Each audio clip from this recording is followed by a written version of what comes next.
Night ক্লাবে যাওয়া মাত্রই এবার স্রোতের চোখ খুলে গেল আঁচড়ি এবং সার্থককে একে অপরের সঙ্গে দেখে। হ্যাঁ বন্ধুরা, ভিডিওতে লাইক দিয়ে দেখতে থাকুন। যে মুহূর্তে কিনা আঁচড়ির প্ল্যান অনুযায়ী সার্থক আঁচড়িকে বলতে থাকে যে আঁচড়ি, তুমি যে প্ল্যানটা আমাকে বলেছো সেই প্ল্যান অনুযায়ী তুমি যদি শেষ পর্যন্ত এক্সিকিউট না করতে পারো তখন কী হবে তুমি একবার ভাবতে পারছো? ঠিক সেই মুহূর্তে আঁচড়ি বলতে থাকে যে স্যার একটু আমার উপরে বিশ্বাস রাখুন প্লিজ, আমার সাথে একটু কোঅপারেট করার চেষ্টা করুন। আপনি প্লিজ মাঝ পথে এসে আমাকে এরকম করে ডুবিয়ে দিয়ে যাবেন না প্লিজ। আপনি একটু আমার কথা অনুযায়ী করার চেষ্টা করুন, তারপর আপনি দেখবেন যে ঠিকই আপনি ভালো রেজাল্ট পাবেন। আপনি প্লিজ আমার উপর একটু ট্রাস্ট করতে পারেন। ঠিক সেই মুহূর্তে স্রোতকে দেখা মাত্রই আঁচড়ি যখন সার্থক স্যারকে বলতে থাকে যে সার্থক স্যার, স্রোত চলে এসেছে ইতিমধ্যে, প্লিজ আপনাকে আমি যেগুলো করতে বলছি আপনি প্লিজ আমার সঙ্গে সেটাই করবেন। অন্যদিকে যখন স্রোতকে দেখা মাত্র স্রোতের অন্যান্য ফ্রেন্ডসরা বলতে থাকে যে স্রোত, তোকে আমরা বলেছিলাম না যে আমরা যে জিনিসটা সন্দেহ করছি সেটাই আসলে সত্য, তুই আজকে দেখতে পেলি তো?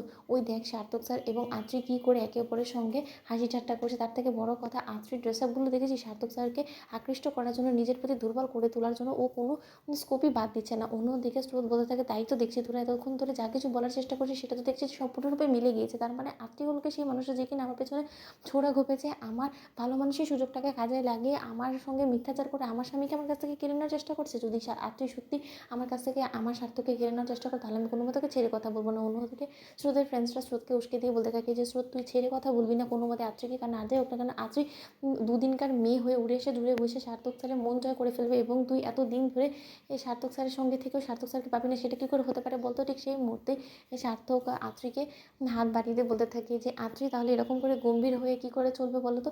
আমার এখানে এসেছি তোমাকে আমি নিয়ে পার্টি করতে এবং এখানে এসে আমরা ডান্স করবো, গান করবো, আনন্দ করবো, সেটা না করে আমরা এখানে বসে আছি কেন বলো তো? ড্রিঙ্ক করবো। ঠিক সেই মুহূর্তে স্রোত বলতে থাকে যে অনেক বেশি মনে রং লেগেছে তাই না? এই ফুর্তি করে আমি কী করে ঘোচাই, এবার তোরা সেটা দেখো। অন্যদিকে আঁচড়ি বলতে থাকে যে লেটস ডান্স। সার্থক ঠিক সেই মুহূর্তে স্রোত বলতে থাকে যে বাবা, সার্থক স্যার থেকে এখন সার্থকে চলে এসেছে আঁচড়ি। আঁচড়ি তো দেখা যায় যে বেশ হাই স্পিডে দৌড় দিচ্ছে, এবার আঁচড়ি ডানাগুলো কী করে আমি ছেটে দিই, এবার তোরা সেটাই দেখ। অন্যদিকে যখন আঁচড়ির সঙ্গে চুটিয়ে সার্থক ডান্স করতে থাকে ঠিক সেই মুহূর্তেই স্রোত আঁচড়িকে ধাক্কা দিয়ে সেখান থেকে ফেলে দেয় এবং সার্থক বলতে থাকে যে স্রোত, বিহেভ ইয়োর সেলফ, তুমি ভুলে যাও না যে তুমি তোমার ফ্রেন্ডকে এরকম করে ওর সঙ্গে ব্যবহার তুমি করতে পারো না। মেয়েটা আমার সঙ্গে ডান্স করছিল, তুমি এরকম করে দুম করে আমাদের মাঝখানে এসে তুমি ওকে আমার কাছ থেকে কেন সরিয়ে দিলে বলো তো? ঠিক সেই মুহূর্তে স্রোত বলতে থাকে যে বেশ করেছি, কেন তোমার বড্ড বেশি গায়ে জ্বালা ধরে গেছে দেখছি, হঠাৎ করে তোমার মনে এতটা রং লাগলো কী করে বলো তো সার্থক? আর তার থেকে বড় কথা, ওর প্রতি তোমার কবে থেকে এতটা দুর্বলতা শুরু হয়ে গেলো? সবসময় তো দেখেছি যে তুমি ওর থেকে দূর দূর ভাগো, এখন তো দেখতে পাচ্ছি যে না, ওকে ছাড়া তোমার একদম চলছেই না। এখন আমার কাছ থেকে লুকিয়ে তুমি রীতিমতো ওর সঙ্গে নাইট ক্লাবে এসেছো ওর সঙ্গে পার্টি করার জন্য। তোমার লজ্জা করছে না যে তুমি তোমার স্টুডেন্টের সঙ্গে এরকম ফষ্টি নষ্টি করছো, ওর সাথে পরক্রিয়া করছো, তাও আবার তোমার বউকে অন্ধকারে রেখে?